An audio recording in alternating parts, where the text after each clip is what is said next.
وہ ایک ایسے باپ کا بیٹا تھا جس نے سیاست میں اپنی دھاک بٹھا رکھی تھی، جس نے قادیانیت کے فتنے کو نکیل ڈالی تھی، جو پارلیمنٹ میں تقریر کرتا تو دلائل کے یوں انبار لگا دیتا کہ مخالفین بھی دم ساد کر رہ جاتے تھے۔ جب بیٹے نے سیاست میں قدم رکھا تو مفتی محمود کی یاد تازہ کر دی۔ اس نے اپنے باپ کی طرح بانکپن اختیار کیا، انہی کی طرح جرت رندانہ سے حالات کا مقابلہ کیا اور انہی کی طرح حق و سچ کو دو ٹوک بیان کرنے کی عادت اپنائی۔ وہ اپنے باپ کی طرح مسجد و مدرسے کا محافظ بنا، اس کے ہوتے ہوئے دین بیزار طبقے کو دین مخالف بل پاس کرتے ہوئے دانتوں تلے پسینہ آنے لگا۔ باوجود سیاسی مصروفیات کے اس کا رشتہ اہل علم اور اہل مدارس سے برقرار رہا۔ اولیاء و صلحاء کا دست شفقت اس کے سر پر ہمیشہ قائم و دائم رہا۔ خواجہ خان محمد جیسے جلیل القدر صوفیہ اس کی جماعت میں شامل رہے۔ مفتی تقی عثمانی جیسی قداور شخصیات اس کے دستے بازو بنے رہے۔ خانہ کعبہ کے امام اس کی امامت میں نماز پڑھنے کو اپنی سعادت سمجھتے۔ مشرف دور میں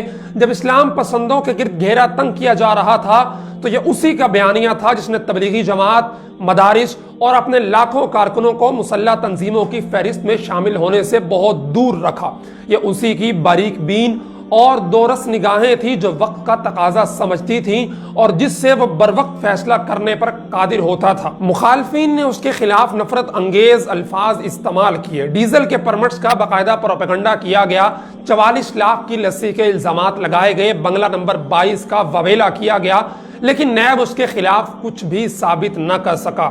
ادارہ احتساب اس کے گرد شکنجہ کستے کستے خود ہی اپنے شکنجے میں آ گیا، لیکن اس کا بال تک بیکا نہ کر سکا۔ اس کی جماعت کو توڑنے کے لیے سازشیں کی گئیں، جماعت میں پھوٹ ڈالنے کی کوششیں کی گئی، بڑے بڑے علماء کو پلانٹ کیا گیا، لیکن اس کی فہم و فراست کے سامنے سارے منصوبے خاک کے ڈھیر بن گئے اور وہ پہلے سے زیادہ آب و تاب سے چمکتا رہا، پہلے سے زیادہ بصیرت کا نور پیشانی میں لیے برآمد ہوا اور پہلے سے زیادہ آہنی عزائم کے ساتھ نمودار ہوا کہ اس کے مخالفین بھی یہ کہنے پر مجبور ہو گئے کہ قائد ہو تو فضل الرحمان جیسا، کردار ہو تو فضل الرحمان جیسا، اقدار و اطوار ہو تو فضل الرحمان جیسے، اور سیاسی بصیرت ہو تو فضل الرحمان جیسی۔